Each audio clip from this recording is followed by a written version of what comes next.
इधर इंडिया गठबंधन की बैठक के बाद कांग्रेस सांसद राहुल गांधी ने महाराष्ट्र कांग्रेस दफ्तर तिलक भवन में कांग्रेसियों को संबोधित किया।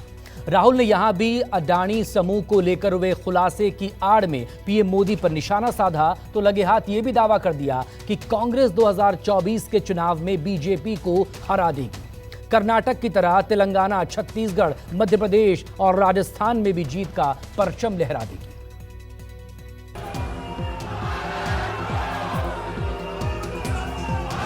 खरगे साहेब, आदरणीय राहुल जी यांचं आगमन या ठिकाणी झालेलं आहे।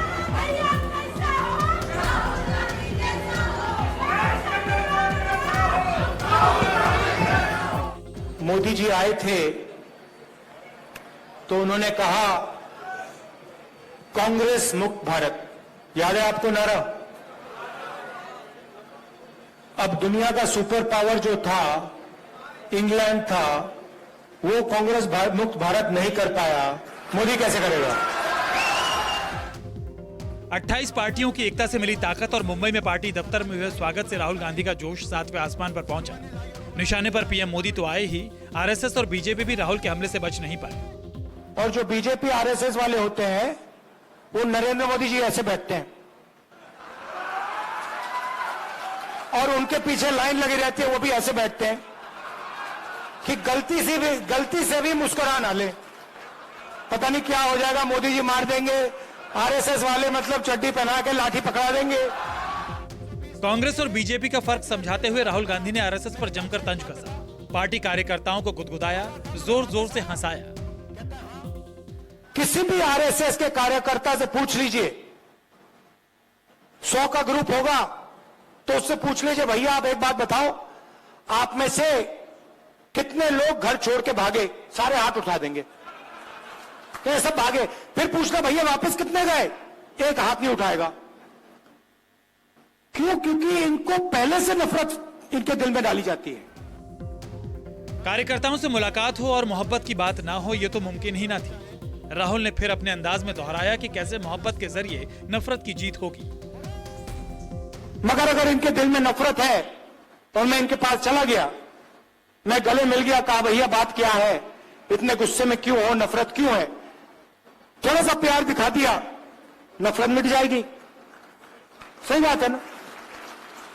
तो उनका काम नफरत करने का है, हमारा काम मोहब्बत करने का है।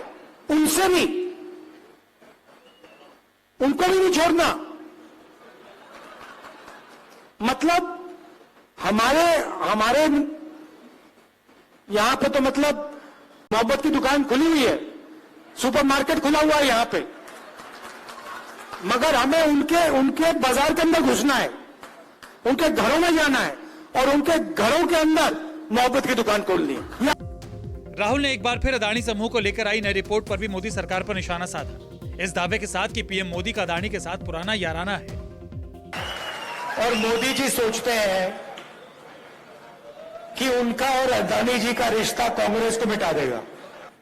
आपने देखा होगा कल 2 दुनिया के सबसे बड़े फाइनेंशियल न्यूज़पेपर्स ने कहानी लिखी, शर्म की बात है। कहानी में लिखा था $1 बिलियन हिंदुस्तान से अलग अलग देशों में गया, वहां से वापस आया। अखबार में लिखा था कि मोदी जी का अडानी जी के साथ बहुत करीब रिश्ता है, पुराना रिश्ता है। 2024 की रेस के लिए कांग्रेसियों की हौसला अफजाई करने पहुंचे राहुल गांधी ने यह भी दावा कर दिया कि तेलंगाना, राजस्थान, एमपी और छत्तीसगढ़ के नतीजे भी वहीं आएंगे जो कर्नाटक में आए थे। कांग्रेस पार्टी से डर नरेंद्र मोदी को लगता है, आरएसएस को लगता है, बीजेपी को लगता है। और यहां पे आप देख लेना, महाराष्ट्र में सफाई होने वाली है इनकी, बीजेपी की। और अभी क्या है देखिए, तेलंगाना में, राजस्थान में मध्य प्रदेश में, छत्तीसगढ़ में, जो कर्नाटक में हुआ है वही यहां होने वाला है। और फिर उसके बाद नेशनल इलेक्शंस में जो इंडिया अलायंस है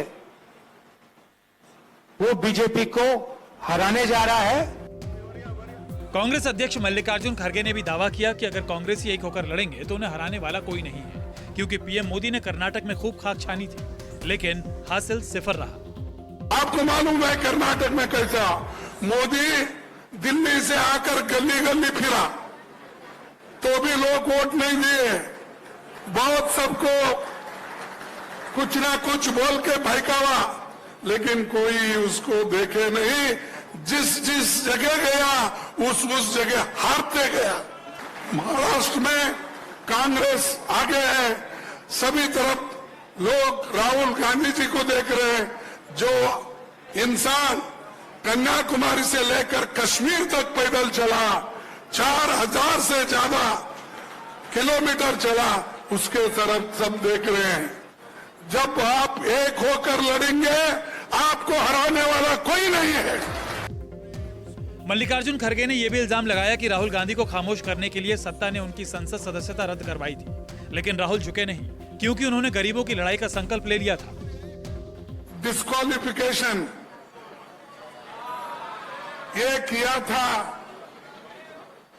मोदी और मोदी के लोगों ने गुजरात में साजिश करके, और कोई गरीबों की आवाज नहीं उठा सके, अनएम्प्लॉयड यूथ का आवाज नहीं उठाना, इसीलिए वो उनकी आवाज बंद करने के लिए उन्होंने उनके ऊपर झूठा मुकदमा करके उनको डिस्क्वालीफाई कर दिया।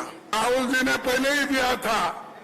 इससे पहले जब पार्लियामेंट चल रही थी तो 2 साल पहले उन्होंने कहा था डरो मत, और आप डरेंगे तो मरेंगे। इसीलिए डरना नहीं, हमको लड़ना है, आगे बढ़ना है। तिलक भवन में कांग्रेस के तमाम कार्यकर्ता बेसब्री से राहुल गांधी का इंतजार कर रहे थे, क्योंकि मुद्दतों बाद वो महाराष्ट्र कांग्रेस के दफ्तर में आने वाले थे, कांग्रेसियों को जीत का मंत्र देने वाले थे। इंद्रजीत सिंह के साथ रमन कुमार, मुंबई, न्यूज़ 24।